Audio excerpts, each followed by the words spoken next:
Hey, how's it going? Welcome back to another episode in the long-running series where we basically take a camera anywhere we want to try and find secrets and discoveries in some of our favorite games. Now, this is technically a second part to a over 4-year-old video, so I'd recommend checking out the first part of the video before watching this one because I'll be trying to avoid duplicate examples. And before we begin, I'd like to give a massive thank you to Codename Gamma because I'm borrowing their camera tool that was used for the first episode. They make plenty of game cameras, so please support them if you're able, and check out their stuff in the description. And also provided tons of help troubleshooting because I'm stupid. And, as always, through my legally binding contract, I'd also like to thank today's sponsor, Project MechaDoge.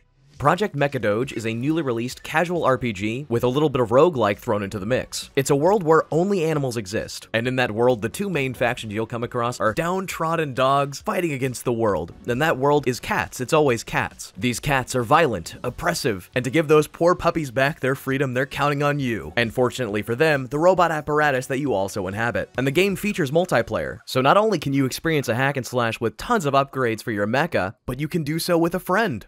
Or several, and take back the world's freedom from those dastardly kitties. It's available on iOS and Android, and if you're interested, go ahead, play it. I dare you.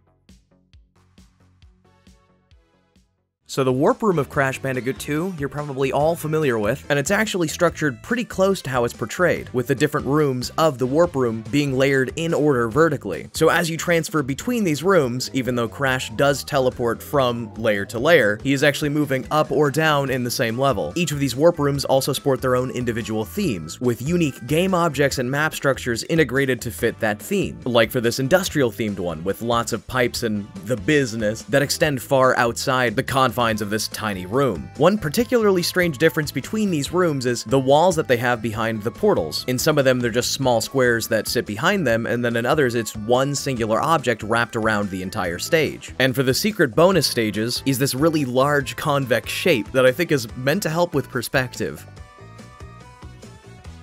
And then every level in Crash Bandicoot 2 starts and stops in the same rooms, which are just these really large stone boxes, with the one at the start of the level having proper texturing all the way around the outside. And then the little part of the level that you walk through is just this little tiny structure on the inside of that box. The box at the end of the level, though, is much larger, and other than the front face that you move towards, the outside of that box has its textures completely warped and stretched to an insane degree. And if we leave the camera in the opening room, we can see the lighting shift as Crash leaves.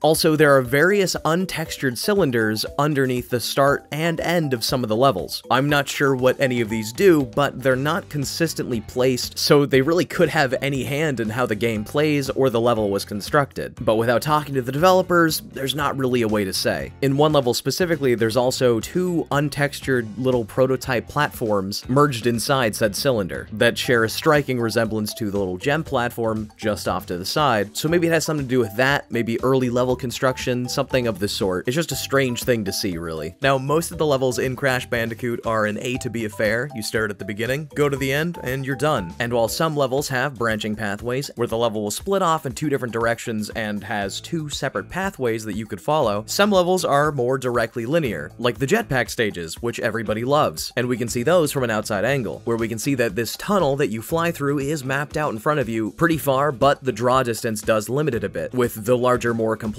objects only loading in when you get pretty close. There's also an animated spinning globe in the skybox, which we can't go towards because it's in the skybox, but that's only for this stage. If we were to go to, say, Engine's boss fight, there's another version of the globe in much higher detail, with much more defined land textures and then a separate cloud layer. It's also just one hemisphere, with textures morphing in and out around the sides rather than just being one whole sphere. And in this stage, we can see a repeat from the first video with the boss storage area with a ton of objects in it, including that beautiful, beautiful sweet spot. Most of the other boss arenas are pretty boring in comparison, though, being only tiny square rooms with minimal environment outside of the camera's view. But in Ripperu's boss fight, we can see a crash book on top of a little stepladder, alongside other classics such as Ipso Facto and War and Pieces. We also have the very first viewer request of the episode, and this was actually asked a few times, but it seemed you guys really wanted to see what Tiny Tiger's boss fight looked like, especially how far he falls down and how the platforms really work. And to answer that question, they don't really go down that far, and when Tiny Tiger falls down, he's already on the same platform platform that he's about to come up, just cycling through an animation. But basically all the platforms go down a very specific distance, and then they just sit there and stay there until they come back up.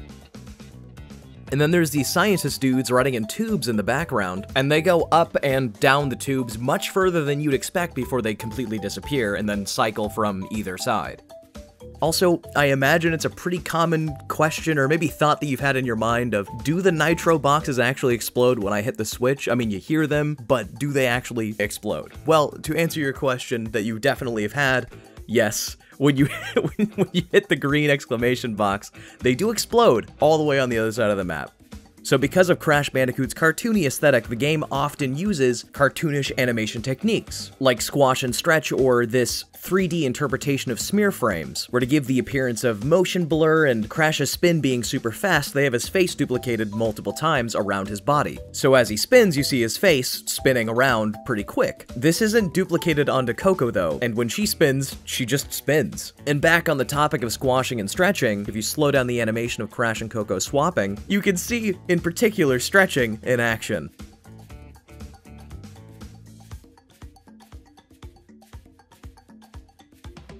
Somebody wanted to know what Crash looks like when he goes under the ground in Behaving and other levels similar. And so basically what happens is when Crash goes under the ground, he goes into this little dive animation, goes through the floor really quickly, and then shrinks down really, really tiny. And while it may look like he's gone, he's not. He's that really, really tiny thing on the screen right now. And he stays that way, following around the little player dirt thing until you attack, in which case Crash becomes big and goes into place where he spins his legs, or when you jump out of the ground. But again, surprisingly, during this entire process, Crash does not disappear at any point.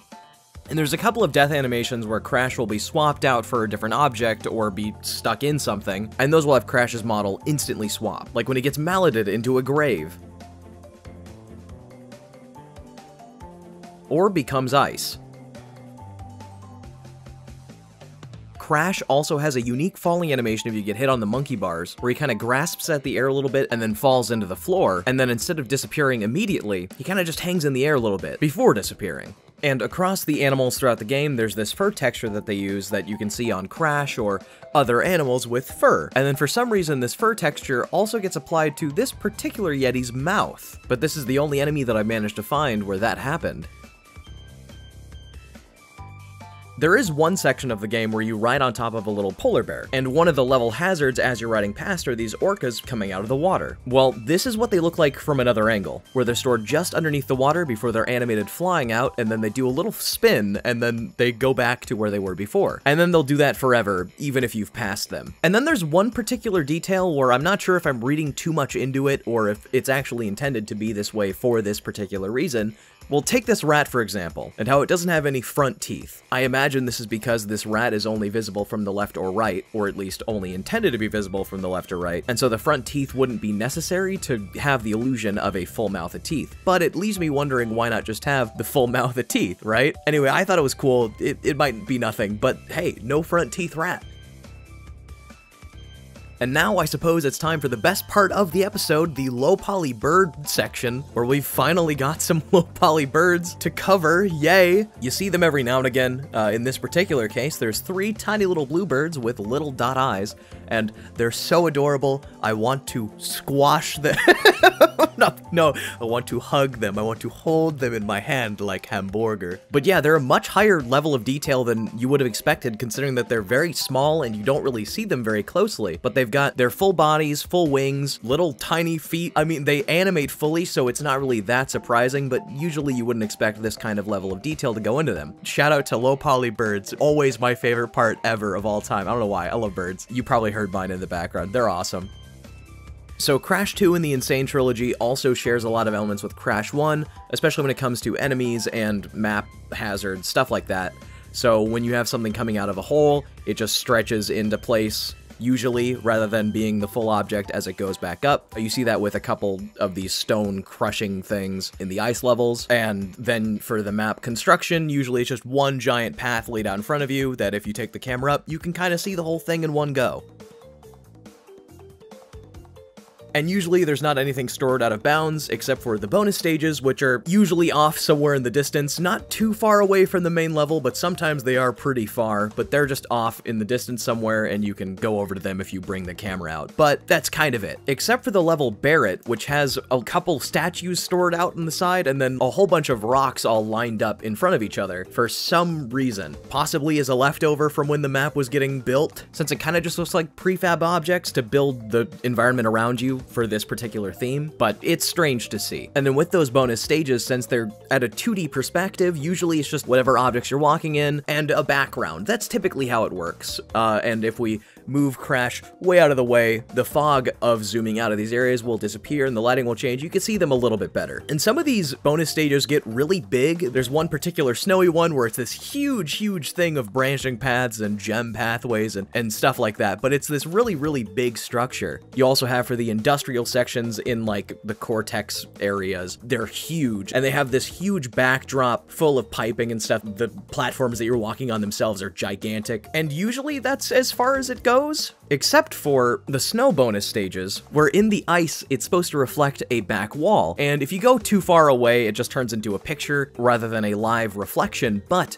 when it is a live reflection, you're probably wondering, well, what is it reflecting? It turns out it's reflecting a wall that is rendered behind you as a one-way visible thing, because it's a real reflection. It's actually there. And so as you're moving across this area, there's just floating squares behind you as you move across these reflective areas. And then another viewer request that I got was, where does that giant polar bear go? At the end of its level, but I'm gonna go with when it falls down the pit, since it's the same technique, and you can see it a little bit better here. But basically what happens is when the bear falls, it pretty much disappears immediately, except in the case of this pit, it kind of pendulum swings down and then disappears.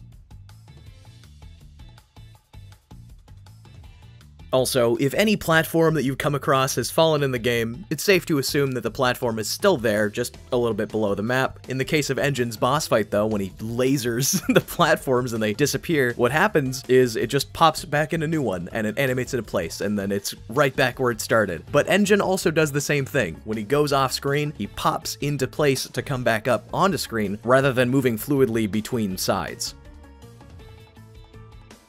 Anyway, to round off the video, there's a few clips that I didn't really have a category for, but I still wanted to talk about them because I thought they were kind of cool. Like how when Crash puts on the jetpack, he does have an animation where he puts them on. Like, the suit itself kind of just exists, like it teleports into existence, but he does have an animation of putting it on, and he starts that animation pretty much as soon as he's on the platform, though it's only like one keyframe that he starts at, and then he interpolates very slowly until it actually is meant to start. But usually the player only gets to catch the tail end of the animation. Also, I don't know why I found this interesting. I didn't know about this before. Maybe people would have seen it before me, but Crash only has one back pocket on his shorts. I assume that's where he stores all the Wumpa fruit, but I don't know. Anyway, if you knew Crash Bandicoot had one back pocket, put Crash Pocket in the comments. Anyway, that's about it for Crash Bandicoot 2. A lot of stuff that I ended up finding was similar to stuff in the Crash Bandicoot 1 video, so I didn't end up including it because I didn't really want to re-say all the stuff that Shesez has already said. So please, if you want to, go watch that first video. There's a lot more stuff, a lot of cool stuff to see. Obviously, there's probably some stuff that I missed. If you know any cool stuff that you want to share in the comments, please go ahead. Let me know how I'm doing. You know, feedback is always appreciated. You know, I'm still very new at this. As always, thank you to Shesez for letting me do this. I very much appreciate it. Thank you to you guys for watching. I will see you guys in the next one that I make. So, have a good one.